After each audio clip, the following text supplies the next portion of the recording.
सर्वात कमी मतांनी निवडून आलेले 5 आमदार.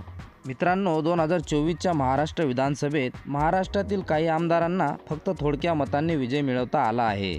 चला तर मग जाणून घेऊया हे आमदार कोण आहेत. या लिस्टमध्ये 5व्या क्रमांकावर काँग्रेसचे शिरीष नाईक हे आमदार आहेत, जे नवापूर मतदारसंघातून त्यांच्या प्रतिस्पर्धीशी 1121 मतांनी विजयी झाले आहेत. 4थ्या क्रमांकावर शिवसेनेचे संजय गायकवाड हे आमदार आहेत, जे बुलढाणा मतदारसंघातून त्यांच्या प्रतिस्पर्धीशी 841 मतांनी विजयी झाले आहेत. या लिस्टमध्ये 3ऱ्या क्रमांकावर भाजपच्या मंदा म्हात्रे या आमदार आहेत, ज्या बेलापूर मतदारसंघातून त्यांच्या प्रतिस्पर्धीशी 377 मतांनी विजयी झाले आहेत. 2ऱ्या क्रमांकावर काँग्रेसचे नाना पटोले हे आमदार आहेत, जे साकोली मतदारसंघातून त्यांच्या प्रतिस्पर्धीशी 208 मतांनी विजयी झाले आहेत.